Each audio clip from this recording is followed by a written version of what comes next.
Now स्वदेश पर मैं हूं आपके साथ पूजा त्रिपाठी और मुंबई स्टूडियो से प्रशांत भी मौजूद हैं और आप देख रहे हैं योर स्टॉक्स। और इस शो में हम शामिल करेंगे आपके सवालों को। तो सबसे पहले तरीका बता देते हैं। तरीका बेहद ही आसान है। आप हमें फ़ोन कीजिए, हमारे सोशल मीडिया हैंडल पर अपने सवाल भी भेज सकते हैं। व्हाट्सएप नंबर भी आपके स्क्रीन पर फ्लैश होता रहेगा, उस पर आप हमें कॉल करिए या फिर अपने सवाल हमें व्हाट्सएप कर सकते हैं। और फेसबुक, इंस्टाग्राम और ट्विटर के ये सोशल मीडिया हैंडल भी आपकी स्क्रीन पर, इसके जरिए आप अपने सवाल भी हम तक पहुंचा सकते हैं।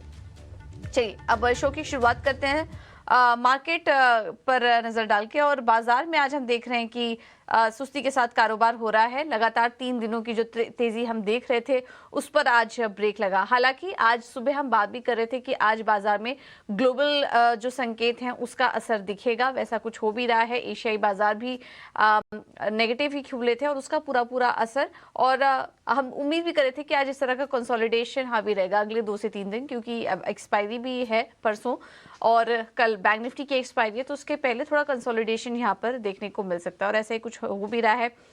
निफ्टी में करीब करीब 30 अंकों की गिरावट और बैंक निफ्टी भी देखेंगे तो करीब करीब यहाँ पर 150 अंकों की वीकनेस देखने को मिल रही है। लेकिन मार्केट टोन अगर देखेंगे, मार्केट ब्रेथ को अगर देखेंगे तो वो पॉजिटिव है और ज्यादातर स्टॉक्स हरे निशान में कारोबार कर रहे हैं।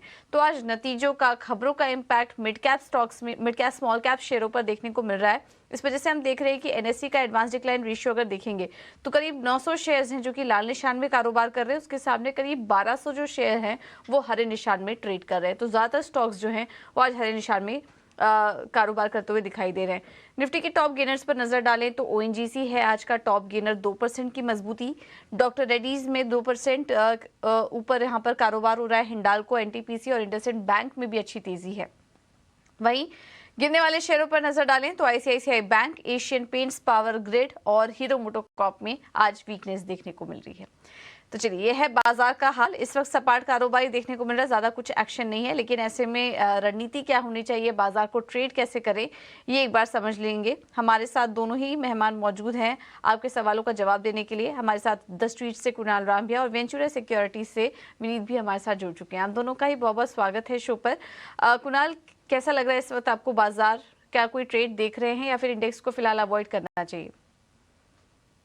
Good morning Pooja, good morning to everyone. अगर हम निफ्टी की बात करें तो हमने बॉटम से लेके जो हमने बॉटम देखी वो करीब करीब 26 अक्टूबर को देखी और वहां से एज ऑफ नाउ हम अराउंड 3.5 to 4% पॉजिटिव काम कर रहे हैं। बट ये ट्रेंड जो है, जो रुझान हमने देखी है, उसमें हमने 3 दिन कंटिन्यूअस गैप अप ओपनिंग्स देखे हैं। जिस तरह आपने शो की शुरुआत में बताया, आई थिंक एक साइडवेज कंसोलिडेशन यहाँ पे बहुत ही लाइकली होगा। और साइडवेज कंसोलिडेशन अगर ठीक से हो जाता है तो 19,300 का एक सपोर्ट बनेगा और जो इमीडिएट रेजिस्टेंस है वो 19,550 का बनेगा। आई थिंक इसी रेंज में पॉजिटिवली बायस्ड ट्रेड होने चाहिए। But for time being, because upside यहाँ से अब थोड़ी सी लिमिटेड है, मैं इंडेक्स को अवॉइड करके स्टॉक स्पेसिफिक ट्रेडिंग रणनीति अडॉप्ट करने की आई थिंक सलाह दूंगा। इंडेक्स को कीजिए अवॉइड, स्टॉक स्पेसिफिक रणनीति अपनाइए। फिलहाल बाजार के जो ट्रेंड्स हैं उसमें यही रणनीति आपके लिए बेहतर है। पहले कॉलर को चलिए अब जोड़ते हैं। हमारे साथ तमन्ना है। और तमन्ना, गुड मॉर्निंग। कहां से आप बात कर रही हैं, पहले ये बताइए और उसके बाद अपना सवाल पूछिए। हाँ जी, मैं कलकत्ते से बात कर रही हूँ जी। और मेरे पास 75 बोरोसिल रिन्यूएबल के शेयर्स हैं 580 के भाव में। ठीक है, कब लिया था आपने? साल भर से ऊपर हो गया है। ओके, काफी ऊपरी स्तरों पे आपने ये स्टॉक लिया हुआ है।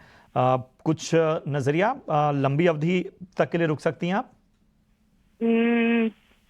6 महीने ऐसा। ठीक है, ठीक है, चलिए। 6 मंथ। कुणाल, जरा बताइए क्या करना चाहिए बोरोसिल में? लंबे समय से यहाँ पर बनी हुई है, 1 साल हो गए, लेकिन फिलहाल इनके भाव तक पहुंचा नहीं है स्टॉक बोरोसिल रिन्यूएबल। हालांकि आज हम देख रहे हैं कि लगभग 1.5% की तेजी यहाँ पे। प्रशांत, इस काउंटर में मैं तो एज ऑफ नाउ बहुत ही बुलिश हूँ। द ओनली रीजन बीइंग, अगर आप रीसेंट करेक्शन की बात करें तो हमने गए 3 से 4 महीनों में करीब 20 जून से टू बी स्पेसिफिक 20 जून से अब तक हमने 30% का करेक्शन देखा और ऑल टाइम हाई से ऑलरेडी ये काउंटर 50% डिस्काउंट में मिल रहा है। सेकंड ऑब्जर्वेशन इज, अगर आप 2 महीने की बात करें, 2 साल की बात करें, तो एक बड़ी सी लंबी अवधि की ट्रेंड लाइन है जिसका सपोर्ट 400 पे आता है। काउंटर ने करीब 390 की बॉटम बनाई और वहीं से बाउंस लेके चला है। So as of now it's a best bargain buying opportunity. हमने इसका कल रिजल्ट इम्पैक्ट भी देख लिया और काउंटर यहाँ से जिस तरह से चल रहा है, आई थिंक 410 के स्टॉप लॉस से यहाँ पे हमारे व्यूअर को मैं एवरेज आउट करने की भी सलाह दूंगा। यहाँ पे थोड़ा बाय करिए, अगर काउंटर नीचे आता है 415 पे तो और थोड़ा बाय करिए। पोजिशनल स्टॉप लॉस इसका 410 का रखिए। आई थिंक नजदीक के समय में हमें ये 480 तक के लेवल्स डेफिनेटली दिखा सकता है। उस समय आप फिर से रिविजिट करिए, किसी एक्सपर्ट की सलाह ले लीजिए। आई थिंक आपको ये एवरेज आउट में ज्यादा मुनाफा मिल सकता है। ओके, तो ये है सलाह बोरोसिल पर। अब अगला सवाल ले लेते हैं और ये हमें व्हाट्सएप पर भेजा है गुरुग्राम से सेवाराम जी ने। अदानी एनर्जी सॉल्यूशन के स्टॉक्स हैं इनके पास। ये एक बार लेवल्स वापस से देखने पड़ेंगे। 17,600 शेयर्स ये कह रहे हैं इन्होंने लिया हुआ है और इनकी जो खरीदारी है ये कह रहे हैं 3,098 पे लिया है। एक बार चेक करना होगा लेवल्स कब के हैं क्या है, क्योंकि सवाल व्हाट्सएप पर आया है, इनसे बात नहीं हो पा रही है। ओके, अदानी एक बार सवाल वापस से क्लियर करना पड़ेगा। तब तक में दूसरे क्वेरी को हम यहाँ पर ले लेते हैं और संतोष जी का सवाल ले लेते हैं। इनका सवाल SGVN पर आया है। ट्विटर पर पुणे से इन्होंने सवाल भेजा है संतोष कुमार जी ने। SGVN पर 1000 शेयर्स हैं और इनकी जो खरीद है वो 61 रुपये के आसपास इन्होंने लिया हुआ है। काफ़ी पहले की खरीद SGVN में लग रही है और अच्छा मुनाफा भी SGVN में इनको इस समय हो रहा होगा। क्या करना चाहिए इस स्टॉक पर? विनीत जी आप सजेस्ट करिए। SGVN में 61 पर लिया था इन्होंने।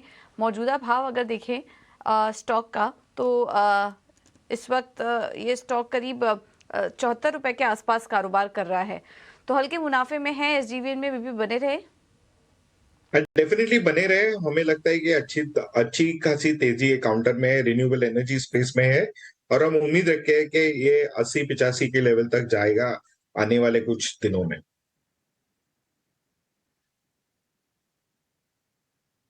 SJVN पर चलिए, और इस वक्त सिप्ला को लेकर एक बड़ी खबर आ रही है और ये बड़ी खबर आपके स्क्रीन पर हम लाने जा रहे हैं। सिप्ला को लेकर जो बड़ी खबर है वो ये है कि सिप्ला के कर्मचारियों के लिए शेयर ट्रेडिंग विंडो फिर खुल गई है। जी हां, सिप्ला के कर्मचारियों के लिए शेयर ट्रेडिंग विंडो फिर से खुल गई है। सिप्ला को लेकर यह बड़ी खबर है। पूरी खबर क्या है और इसके क्या मायने हैं, हमारी सहयोगी शेरिल इस बारे में जानकारी देने के लिए जुड़ गई है। शेरिल, बताएं इस खबर के क्या मायने हैं और पूरी अंदर की खबर दरअसल है क्या? थैंक यू सो मच प्रशांत। ये खबर बहुत मायने रखता है क्योंकि अगर आप ये खबर की को बारीकी से देखें तो ये बहुत अहम है सिप्ला और टोरेंट फार्मा के लिए भी। जो हमें पता है, सोर्सेज ने बताया है कि Torrent Pharma actually Cipla stake sale में एक्चुअली भागी होना चाहते हैं। जो सोर्सेज के हवाले जो खबर हमें मिली है ये है कि सिप्ला के कर्मचारियों के लिए शेयर ट्रेडिंग विंडो आज से फिर खुली है। हिस्सा बेचने की खबर के आने के बाद ये ट्रेडिंग विंडो एक्चुअली बंद थी कर्मचारियों के लिए और आज ये फिर से खुल चुकी है आज। और कर्मचारियों के लिए ये ट्रेडिंग विंडो खुलना डील के टलने का संकेत है। आप जानते हैं कि अक्टूबर 9 से लगातार हम ये कह रहे हैं कि सिप्ला का जो स्टेक सेल डील है फ़िलहाल उसमें थोड़ी देरी हो सकती है और ये जो डेवलपमेंट आज हुआ है जो कि है कि सिप्ला के कर्मचारियों के लिए शेयर ट्रेडिंग विंडो आज से फिर खुल चुकी है। तो ये न्यूज़ इंडिकेट करता है कि deal for now is on a back burner. Cipla ने कर्मचारियों के लिए ट्रेडिंग विंडो फिर खुलने की पुष्टि भी की है। हमने उनको ईमेल लिखा था और उन्होंने उस पर रिस्पॉन्स दिया था। उन्होंने ये पुष्टि दी है कि कर्मचारियों के लिए ट्रेडिंग विंडो फिर से खुली है आज से। शुक्रिया करेंगे शेरिल आपका इस एक्सक्लूसिव खबर के लिए। तो सिप्ला के कर्मचारियों के लिए खबर यही है कि शेयर ट्रेडिंग विंडो खुल गई है और इस ट्रेडिंग विंडो के खुलने के मायने क्या हैं, वो ये हैं कि कर्मचारियों के ट्रेडिंग विंडो खुलना डील के टलने का संकेत है, क्योंकि ईटी नाउ स्वदेश ने 9 अक्टूबर को सिप्ला डील में देरी की खबर बताई थी और इसके बाद ये जो खबर आई कि ट्रेडिंग विंडो कर्मचारियों के लिए खुली है, इसको कहीं ना कहीं ये खबर, इसके मायने समझ में आते हैं, इससे ये संकेत मिलते हैं। चलिए इस पर एक राय लेते हैं। विनीत जी, सिप्ला में ये जो खबर है और फिलहाल जो ट्रेंड्स आप देख रहे हैं उस पर क्या नजरिया बन रहा है? नहीं, डेफिनेटली होल्ड करना चाहिए ये शेयर, और हमें लगता है कि आगे जाके अच्छा ही चलेगा। हम it's a very good candidate for acquisition, prospective take over play है, तो हम ये काउंटर में बने रहने की सलाह देंगे। हैं नतीजों पर। फ्यूजन माइक्रो ने अपने नतीजे घोषित किए और नतीजे काफ़ी मजबूत नज़र आ रहे हैं हर एक तर्ज पर।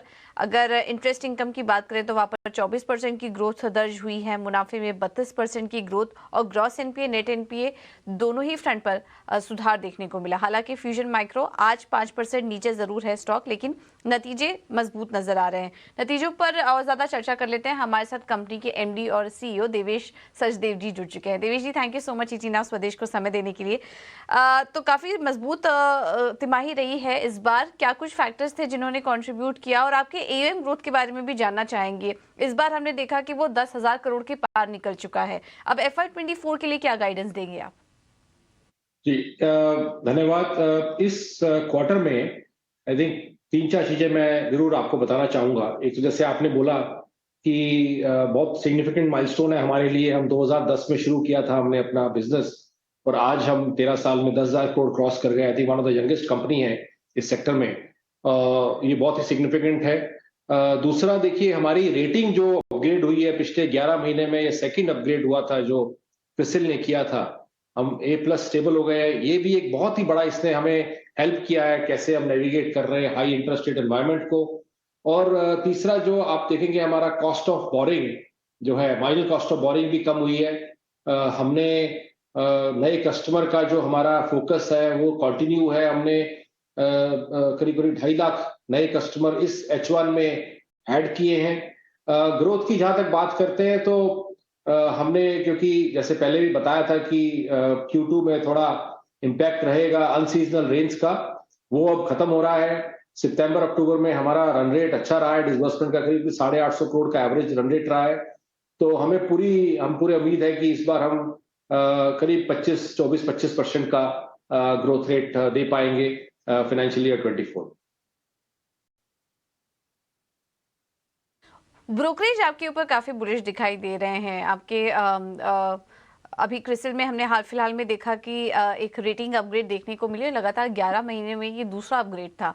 आने वाले समय के लिए कॉस्ट ऑफ बोरोइंग्स, मार्जिन के फ्रंट पर किस तरह का आउटलुक आप शेयर करेंगे? जी, देखिए पहले मैं निम की बात बताता हूँ। मार्जिन जो है, नेट इंटरेस्ट मार्जिन, जो हमने पहले से ही गाइड किया था कि जब हम लास्ट ईयर IPO के लिए आए थे कि निम हमारा एक्सपैंड होगा, क्योंकि प्राइसिंग रेजिम चेंज हुई थी, उसका इम्पैक्ट धीरे धीरे आएगा। Q3 Q4 में दिस फाइनेंशियल ईयर में वो एक पीक पे पहुंचेगा, और वैसे ही चल रहा है। अभी हमारा निम 11.12 है, और अगले 2 क्वार्टर में आप देखेंगे ये करीब 11.3 से 11.5 के बीच में आ जाएगा। उसके बाद फिर हम कॉल लेंगे। तो वो निम हमारा जो गाइडेंस के अकॉर्डिंग ही चला है, जैसा हमने बोला था। दूसरा, जो आपने कॉस्ट ऑफ बोरिंग की बात करी है, देखिए एनवायरनमेंट अभी भी अनसर्टन है। अभी कुछ 2-3 MPC के बाद से रेट नहीं बढ़ाया है हमारे सेंट्रल बैंक ने, बट मैक्रो माइक्रो को देखते हुए अनसर्टन है। बट मैं आपको इतना बता सकता हूं कि जो अभी करंट सैंक्शन हमने इस महीने और लास्ट महीने मिली हैं, बड़ी बड़ी सैंक्शन मिली है हमें SBI से, HDFC bank, axis bank, Kotak bank, yes bank, SIDBI से, वो सब हमारे को बेटर रेट में मिली है। तो मुझे उम्मीद है अगर मैक्रो में कुछ चेंज नहीं होता है, इंटरेस्ट रेट में कुछ ज्यादा चेंज नहीं होता है, तो हमारी कॉस्ट ऑफ फंड इस Q3 में थोड़ी कमी नजर आएगी। बाकी आपको पता है ये पूरा एनवायरनमेंट थोड़ा अनसर्टन है। आप पक्के तरीके से कुछ नहीं बता सकते, बट हम पूरी कोशिश कर रहे हैं कि हम इसको अच्छी तरह से नेविगेट। देखिए 250 बिप्स बढ़ाया है हमारे रेगुलेटर ने इस इंटरेस्ट रेट साइकिल में, और हमारे ऊपर देखिए 65 बिप्स का ही इम्पैक्ट आया है। 60-65 बिप्स का इम्पैक्ट आया है कॉस्ट ऑफ फंड में हमारे उस पर, क्योंकि हमारा लायबिलिटी मैनेजमेंट बड़ा हमने रॉबस्ट है। जो हमारा एंगेजमेंट है हमारे लेंडर्स के साथ, हमारा परफॉर्मेंस अच्छा रहा है, हमारा कैपिटल देखिए आप, कैपिटल एडुकेसी अराउंड 28-29%, बड़ा स्ट्रॉन्ग कैपिटल है और बड़े ही चैलेंजिंग एनवायरनमेंट में हमने आईपीओ किया था। सारे मैट्रिक्स ठीक चल रहे हैं, तो हमें उम्मीद है कि हम इसको इसी ट्रैजेक्टरी में आगे चलेंगे। जी प्रशांत बात कर रहा हूँ, बहुत बहुत स्वागत है आपका। और ज़रा एनआईएम पे हम फोकस करते हैं और यहाँ पर एक इम्प्रूवमेंट साफ तौर पर नज़र आई, 11% के ऊपर है। आपने पहले भी संकेत दिया था कि जो एनआईएम है वो स्टेबल होने से पहले और सुधार की जो है वहाँ गुंजाइश आपको नज़र आती है। अब आगे जो है वो एनआईएम पे आपका क्या आउटलुक बन रहा है और FY24 के एंड होने तक क्या लेवल्स आप देख रहे हैं? हाँ, तो निम का जैसे मैंने गाइडेंस दिया है अभी भी कि करीब मुझे लगता है कि ये Q4 तक 11.3 से 11.5 के बीच में आ जाएगा। हम उसके बाद अगर हमें लगेगा कि हम आगे जो है गाइडेंस उसके बाद ही देंगे। अभी जो हमारा पिछले साल जो हमने बोला था वो एज पर हमारे बिल्कुल गाइडेंस जो ट्रेजेक्टरी है उसी तरह से चल रही है, तो यहाँ पहुंच जाएगा। उसके बाद देखिए बहुत सारे फैक्टर्स हैं, कॉस्ट ऑफ फंड का में अभी स्टेबिलिटी रहती है, बढ़ता है या पिवट होता है, वो सब अभी आपको देखना है, क्योंकि अगले 2 क्वार्टर में भी मैक्रो, अभी आपने फेड की कमेंट्री भी सुनी और अभी एमपीसी की भी आप लगातार नोटिस कर रहे हैं। तो अभी कुछ भी आप श्योर नहीं है कि आगे जाके इंटरेस्ट रेट एनवायरनमेंट क्या रहेगा। हम अपनी तरफ से, जैसे मैंने बताया, कि पूरी कोशिश कर रहे हैं कि हमारा कॉस्ट ऑफ फंड में इम्पैक्ट नहीं आए, क्योंकि हमारे को बड़े लार्ज जो सैंक्शंस मिल रहे हैं, बेटर रेट में मिल रहे हैं, तो हम आई थिंक बेटर मैनेज कर रहे हैं इस पूरे एनवायरनमेंट को। पहले हमारा पड़ाव यही है कि हम एक बार 11.3 से 11.5 के बीच में आ जाएं निम को, फिर उसके बाद एनवायरनमेंट को देखते हुए, आगे देखते हुए हम कॉल लेंगे। शुक्रिया करेंगे देवेश जी, आपका हमसे जुड़ने के लिए, समय देने के लिए और हर पहलू पर खुलकर बात करने के लिए, तमाम आंकड़े हमारे सामने रखने के लिए और आगे आपके कारोबार के लिए और भविष्य के लिए ढेर सारी शुभकामनाएं। आप कुछ और भी सवालों को शामिल करते हैं। हमारे साथ कर्नाटक से अगले दर्शक जुड़े हैं, सुनील जी नमस्कार। किस स्टॉक पर सवाल है आपका, पूछिए। हेलो सुनील जी, आपको आवाज आ रही है? हाँ, आवाज आ रही है मैडम। नमस्ते जी मैडम। नमस्ते, सवाल पूछिए अपना। नमस्ते।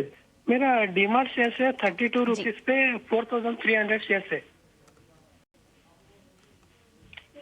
ओके, हाँ, तो समय दे सकते हैं आप? हाँ, समय दे सकते हैं, लॉन्ग टर्म इन्वेस्टर हूँ मैं। ओके, तो फिर कोई दिक्कत वाली बात नहीं, लेकिन थोड़ा अपनी खरीदारी जो है वो ऊपरी लेवल पर कर दी है। इस वजह से नुकसान हो रहा है, क्योंकि उन स्तरों से हम देख रहे हैं कि स्टॉक में लगातार एक गिरावट है और सुनील जी को भी 20,000 के आसपास का नुकसान हो रहा है। अविनाश जी भी इस वक्त बीच हमारे साथ जुड़ चुके हैं। अविनाश जी, थैंक यू सो मच समय देने के लिए। एवेन्यू सुपरमार्ट्स पर सवाल आया है, लॉन्ग टर्म निवेशक हैं, कैसा स्टॉक सिलेक्शन है, बने रहने की राय देंगे, क्योंकि अभी तो फिलहाल हल्के नुकसान में है ये। Good morning Pooja. I think देखिए, एवेन्यू सुपरमार्ट्स यानी डीमार्ट में इन्होंने निवेश किया है, तो मेरे ख्याल से देखिए इन्होंने स्लाइटली ऊपरी लेवल पे बाय किया है, लेकिन अगर नजरिया इनका कम से कम 2-3 साल का है तो मुझे लग रहा है कि इनको ये पोजीशन होल्ड करनी चाहिए, क्योंकि डीमार्ट एक ऐसा रिटेलर है जहाँ पे नॉट ओनली इनका फिजिकल फुटप्रिंट बढ़ रहा है, लेकिन इनका प्रोडक्ट बुक है वो बहुत ही सॉलिड है। इनफैक्ट इनका जो बिजनेस मॉडल है वो बहुत यूनिक है, खुद के स्टोर्स लगाते हैं, जिससे रेंट में काफी बचत होती है। तो मेरे ख्याल से देखिए, अगर इनका नजरिया कम से कम 2 से 3 साल का है, जो long term point of view से ये कह भी रहे थे, तो डेफिनेटली इसमें निवेश करिए। हो सके तो थोड़ा सा एवरेज भी करिए, क्योंकि कहीं ना कहीं मुझे लग रहा है कि एवरेज अगर कम हो जाता है तो रिस्क रिवॉर्ड आगे आने वाले सालों में इनको काफी अच्छी तरह से मिल सकता है। तो करंटली होल्ड करिए, हो सके तो थोड़ा एवरेज भी करिए। होल्ड करने की सलाह, थोड़ा एवरेज करने की भी रणनीति यहाँ पर अपनाएं, ये अविनाश जी की ओर से आपको सलाह आती हुई। बढ़ते हैं आगे, कमल जैन हैं हमारे साथ, उन्होंने अपनी सवाल हम तक पहुंचाया है सोशल मीडिया के जरिए और इनका सवाल नौसिल पर है। 500 शेयर इनके पास हैं, 270 के भाव पे इन्होंने खरीदारी की है और इस वक्त जो है नुकसान होता हुआ, क्योंकि इनके भाव से नीचे, हालांकि आज हम देख रहे हैं कि 2.25% की तेजी स्टॉक में नजर आ रही है। अविनाश जी, आप ही राय दीजिए, नौसिल में क्या करना चाहिए? देखिए प्रशांत, नोसिल एक वेल एस्टेब्लिश प्लेयर है रबर केमिकल्स में, और मैं समझता हूँ कि ऑलमोस्ट 40-45% मार्केट शेयर कमांड करता है, काफी बड़ी मात्रा में एक्सपोर्ट भी करता है। पिछले 1-2 क्वार्टर्स कंपनी के लिए थोड़े से चैलेंजिंग थे, लेकिन अभी जिस प्रकार से टायर कंपनीज परफॉर्मेंस दिखा रही है, मेरे ख्याल से सेकंड हाफ ऑफ FY24 इनके लिए काफी अच्छा होना चाहिए। सबसे बड़ी बात, इन्होंने एक बहुत बड़ा एक्सपेंशन भी कंप्लीट कर चुके हैं, और ये एक्सपेंशन ज्यादातर अपने कैश एक्रूवल से इन्होंने कंप्लीट किया है, एक भी पैसा कर्जा नहीं लिया है। इनफैक्ट बैलेंस शीट भी बहुत रॉक सॉलिड है। तो अभी जो 220-25 का रेट चल रहा है, यहाँ पे अगर 12 टू 15 मंथ्स का टाइम फ्रेम इन्वेस्टर यहाँ पे बिताता है, तो मेरे ख्याल से नॉट ओनली इनका लॉस बट एक अच्छा रिस्क रिवॉर्ड इनको मिल सकता है। तो यहाँ पे होल्ड करने की राय, हो सके तो यहाँ पे भी एवरेज करें, क्योंकि कंपनी काफी वेल एस्टेब्लिश्ड है, और मेरे ख्याल से कहीं ना कहीं नेक्स्ट 6 टू 12 मंथ में अच्छी रेटिंग आपको देखने को मिलेगी। रहने की आपको सलाह, संकेत बेहतर। इनका एक और सवाल है और कुणाल, इस पे आपसे हम जवाब चाहेंगे। इन्फो एज के इन्होंने शेयर लिए हुए हैं, 55 शेयर इनके पास हैं और 5,540 के भाव पे इन्होंने स्टॉक में एंट्री ली है। इन्फो एज क्या करना चाहिए? अच्छा खासा नुकसान यहां पर इनको होता हुआ। प्रशांत, अगर हम इसके ओवरऑल फॉर्मेशन की बात करें तो जैन 2022 से लेकर अब तक ये काउंटर एक साइडवेज कंसोलिडेशन में रहा है। इनफैक्ट इसके आप ब्रॉडर रेंज की बात करें तो 4,950 ऊपर की बाजू था, और आई थिंक सपोर्ट बन रहा था 3,350 पे, और काउंटर उसी के बीच में घूम रहा है। अगर पोजिशनल व्यू है तो डेफिनेटली मुझे ये कंसोलिडेशन तो बहुत ही पॉजिटिव लग रहा है, because either market shows the price correction और द टाइम करेक्शन। हमें यहाँ पे टाइम करेक्शन देखने मिल रहा है। अगर हम इनकी थोड़ी लंबी अवधि का नजरिया है तो डेफिनेटली बने रहे। अगर यहाँ पे उनकी कैपेसिटी हो तो डेफिनेटली थोड़ा सा एवरेज आउट भी करें। नया जो बाइंग कर रहे हैं उसका स्टॉप लॉस रखेंगे 4,150 पे, और जो पहला टारगेट रखेंगे वो है 4,700 का। और ये अगर टारगेट आ जाता है तो नई पोजीशन जो ली हुई है वो डेफिनेटली एग्जिट करें, पुरानी में बने रहें और फिर से रिविजिट करें। आई थिंक ये काउंटर एक लंबी अवधि पे एक नई रेंज ओपन करने की फिराक में। यहाँ पर जो है वो आपको बेहतर रणनीति मिलती हुई। अगले दर्शक जो हैं मनीष यादव हैं, इन्होंने भी अपना सवाल हम तक सोशल मीडिया के जरिए पहुंचाया है और इनका सवाल जियो फाइनेंशियल पर है। 523 शेयर मनीष के पास हैं जियो फाइनेंशियल के, 232 रुपए के भाव पे लगभग इन्होंने खरीदारी की है। इनके भाव से फिलहाल नीचे है स्टॉक का। अविनाश जी, क्या करना चाहिए जियो फाइनेंशियल में? बहुत सारे सवाल जियो फाइनेंशियल्स को लेकर लगातार आते रहते हैं। नहीं, आई थिंक प्रशांत, देखिए अगर इनका नजरिया 2-3 साल का है, तो मेरे ख्याल से इनको जियो फाइनेंशियल में बने रहना चाहिए। देखिए ये एक ऐसी कंपनी है जो फाइनेंशियल सर्विसेज में पूरी तरह से डिस्ट्रप्शन करने वाली है। ऑलरेडी एसेट मैनेजमेंट कंपनी के लिए इन्होंने ब्लैक रॉक के साथ करार किया है। मुझे लग रहा है कि अगले 2-3 साल में आपको रियल वैल्यू यहाँ पे दिखाई देगा, क्योंकि देखिए as of now financials clearly visible नहीं है, लेकिन रिलायंस जो भी काम करता है वो बड़ा करता है, और काफी हद में मार्केट शेयर एक्सपेंशन के लिए इनके पास जियो के ऑलरेडी 40-45 करोड़ के कस्टमर्स है। मुझे लगता है कि अगर नजरिया 2-3 साल का है तो यहाँ पे निवेशित रहिए। देखिए बड़ी अपॉर्चुनिटी बनेगी, बट एज ऑफ नाउ मेरे ख्याल से आपको क्लियरली एक पेशेंस और कन्विक्शन के व्यू के लेके यहाँ पे होल्ड करें। मेरे ख्याल से 2-3 साल में it can be a very big opportunity. Price target देना यहाँ पे मुश्किल है, बट डेफिनेटली यहाँ पे अच्छे खासे गेन्स आपको मिलेंगे, बट लॉन्ग टर्म नजरिया रखें। लॉन्ग टर्म नजरिया 2 से 3 साल का आपको रखना होगा, तब जाकर यहां पर आपको बेहतर जो है वो मुनाफा बनता हुआ नजर आएगा। बढ़ते आगे, आनंद हैं मध्य प्रदेश से हमारे साथ इस वक्त जुड़े हुए।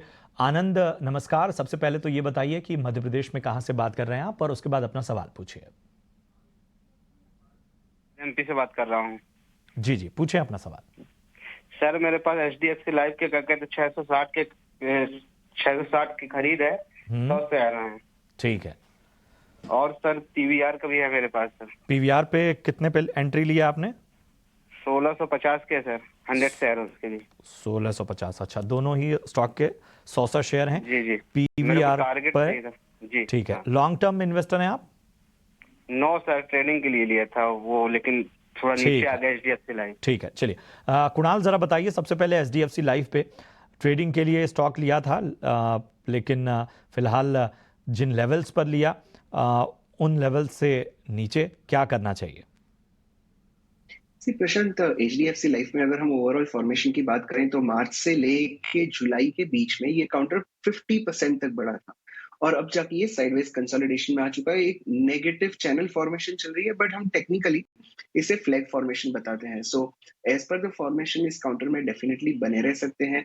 थोड़ा लंबा समय इसे डेफिनेटली देना पड़ेगा, क्योंकि इन्होंने पहले स्टॉप लॉस मेंटेन नहीं किया था। अब ये फॉर्मेशन नेगेटिव तो नहीं है, तो डेफिनेटली एज ऑफ नाउ बने रह सकते हैं। अगर ये काउंटर 640 के ऊपर निकलता है तो इमीडिएट लेवल पे इसका जो पहला टारगेट आता है वो है 700, और 700 के ऊपर 735 तक की भी जगह बनती है।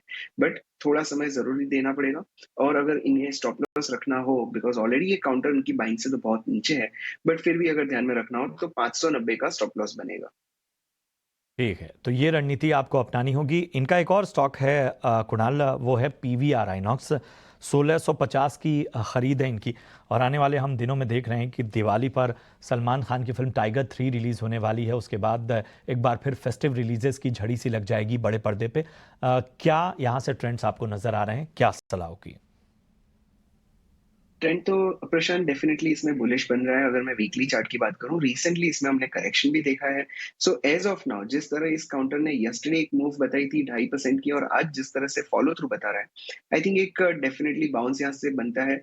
1750 से 1760 तक के लेवल्स का एक टारगेट रखना होगा, और इस व्यू के लिए एक स्टॉप लॉस बनेगा, वो है 1610 का। तो 1610 के स्टॉप लॉस से इसमें बने रहें, और 1750 तक के लेवल्स आ सकते हैं। उस बार फिर से रिविजिट करें। आई थिंक एक नया पोजिशनल टारगेट इसमें तब मैं शेयर कर पाऊंगा। है आपको राय आपके दोनों ही स्टॉक पे, HDFC लाइफ और PVR INOX पे। चलिए, सवालों को हमको यहीं रोकना होगा, क्योंकि ये खास सेगमेंट IPO कॉर्नर आपके स्क्रीन पर आने को तैयार। मेरे सहयोगी अभिषेक आपके साथ IPO कॉर्नर के साथ जुड़ेंगे।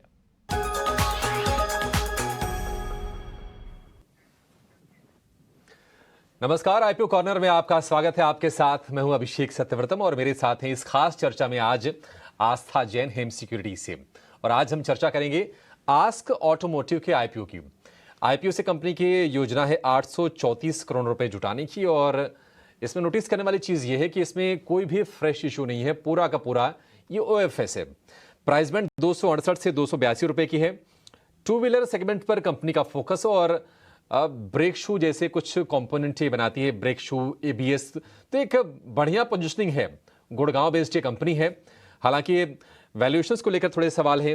EPS अगर इनके पेयर से तुलना करें तो थोड़ा सा वो कम दिखता है, लेकिन कंपनी में कितना दम है, और क्या आपको सब्सक्राइब करना है IPO या नहीं करना है, इस पर हम विस्तार से चर्चा करेंगे।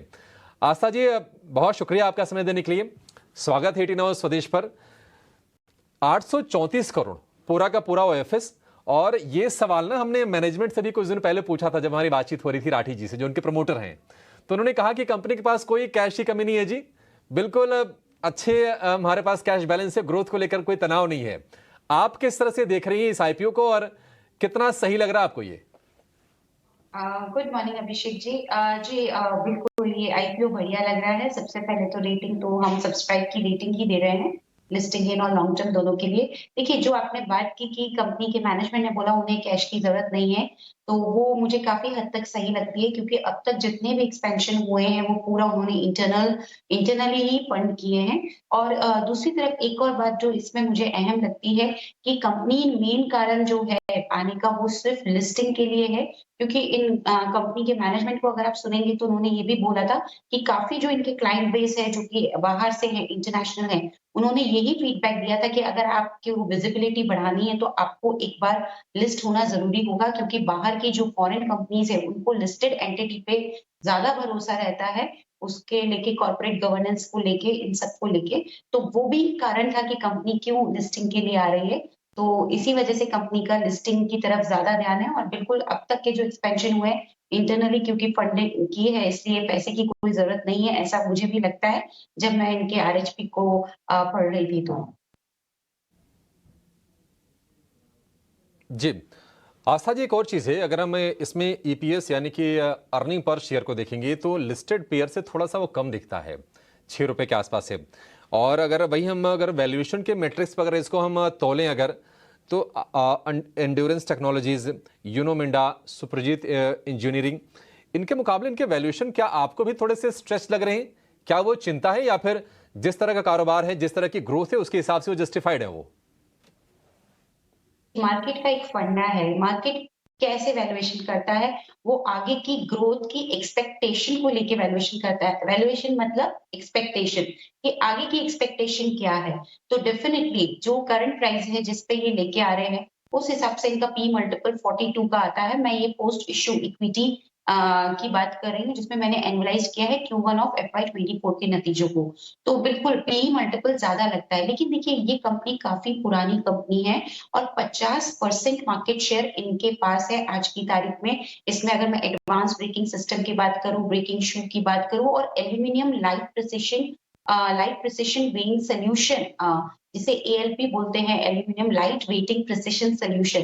तो ये क्या होता है, बेसिकली इंजन्स वगैरह जो होते हैं, बेसिकली इस तरह के प्रोडक्ट्स होते हैं और ये लाइट वेट होते हैं, इनकी ड्यूरेबिलिटी काफी होती है। और देखा जाए तो कंपनी का 44% रेवेन्यू वहां से आ रहा है, तो अभी वो मेजर सेगमेंट बन चुका है।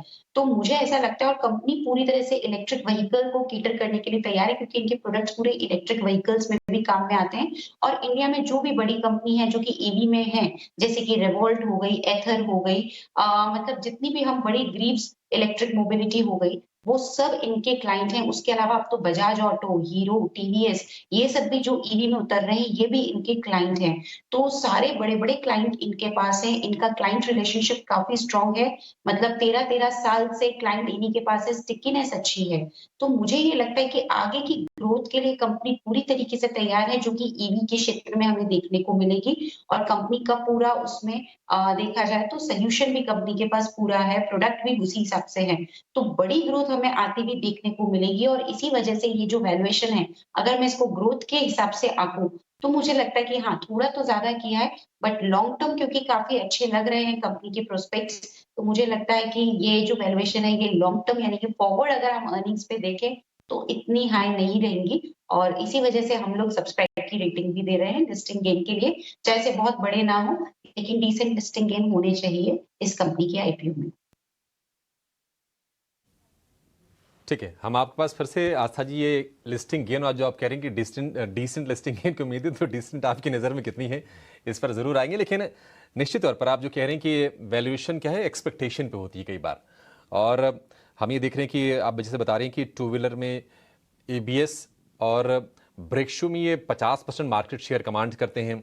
35 साल पुरानी कंपनी है, 15 इनके मैन्युफैक्चरिंग प्लांट हैं 5 राज्यों में। तो कहीं ना कहीं इसको देखकर भी वैल्यूएशन असाइन कर रहा होगा बाजार। आपको लगता है कि 50% की जो मार्केट शेयर है, क्या वो कंपनी सस्टेन कर पाएगी? क्या उसको लेकर कोई चिंता है आपके मन में भी? एक और चीज है, मार्केट वैल्यूएशन तो देता ही है ग्रोथ प्रोस्पेक्ट को लेके, साथ में ब्रांडिंग को लेके भी। तो ब्रांड काफी बड़ा है, आस्क ब्रांड अभी काफी वेल नोन ब्रांड हो गया है इंडिया के अंदर, अगर हम बात करें, क्योंकि ये ओरिजिनल इक्विपमेंट मैन्युफैक्चरर्स को इनके प्रोडक्ट्स देते हैं। साथ में जो इंडिपेंडेंट आफ्टर मार्केट है, जिसे हम IM बोलते हैं, वहां पे भी इनका ब्रांड काफी जाना माना ब्रांड हो गया है ASK के नाम से। तो अगर आपके पास स्ट्रॉन्ग ब्रांड है, अगर आपके पास बड़ा मार्केट शेयर है, अगर आने वाले जो प्रोस्पेक्ट्स है उसकी आपने पूरी तैयारी कर रखी है, क्योंकि EV ही आने वाला टाइम अब इलेक्ट्रिक व्हीकल्स का होने वाला है, उसके लिए भी इनके पास सभी तरह के सोल्यूशन है।